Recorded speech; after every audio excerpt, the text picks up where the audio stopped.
Good morning. Morning. This morning and today we are starting the test process. We're starting to heat up, drying out. We have a lot of active fire still out there, so do not let your guard down. Today we're going to be finishing up a firing operation down here at Sugarloaf, Branch 5. We are deeply engaged out here along the coast and in Hardy, Middle and whatnot. Red Mountain continues to be in mop-up. And then out here in Brushy, we're still ticking along, trying to get a line all the way around it and starting the mop-up procedures. It's looking real good.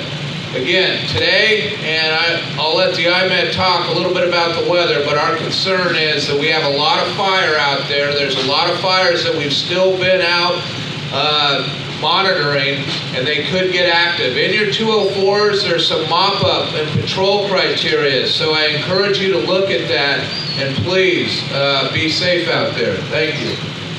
Morning, everyone. I can't stress this enough. Weather's getting hotter and drier. Washout situation 14.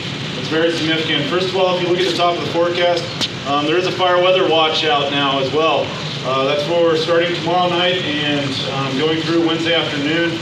It's for the combination of really hot temperatures, dry humidities, and when you get as hot and dry as we are, it doesn't take too much of a wind to be a critical situation. So fire weather watch for tomorrow night through Wednesday afternoon. As far as today goes, we're really going to turn up the burners. In my forecast, I went 101 to 106. I don't think that's hot enough. You can bump that up to some of the inland valleys out towards Covelo. It's going to be closer to 110. Here in Ukiah, we're probably going to be 106. So it's hot. Stay hydrated. I can't emphasize it enough. It's a safety thing. It has an impact on fire behavior. And also the humidities now, we're going to be down into the 10 to 15% range on the inland valley. So we're really testing this thing. And it's going to be like this for the next 5 days. So this week is very critical.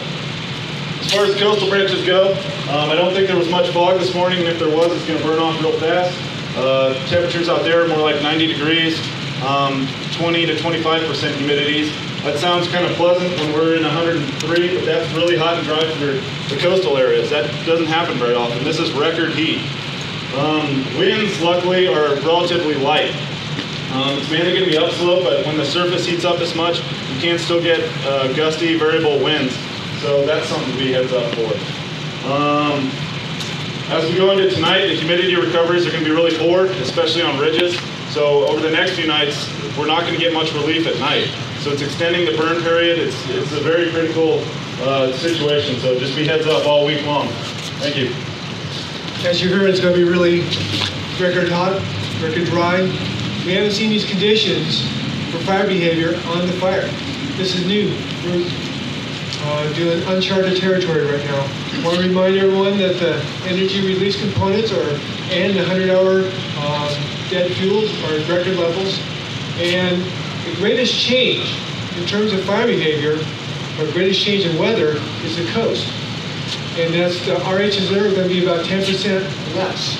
And so the probabilities of ignition are going to range between 90% on the coast to 100% inland during the heat of the day. Yesterday, the probability of emissions on the coast were around 60-65. So it's taken a big jump up. Spotting is going to continue to be our greatest challenge because the light winds, the rates of spread aren't going to be that fast.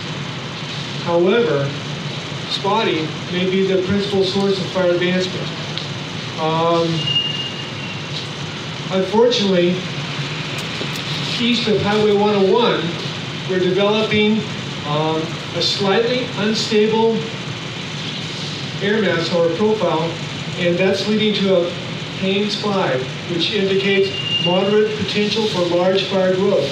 What that means to everyone is that we have an increased possibility of column development, and we also have an increased possibility of rapid fire buildup. If you start seeing those dust devils and that stuff out there, that's a good indication that things are happening around you in terms of air stability. Okay? If on the east side, east of 101, we start to see column development, vertical development, that's something we need to monitor. Okay? Because that's an indication that we're moving to the next level. I expect spotting distances to be up to 0.2 of a mile.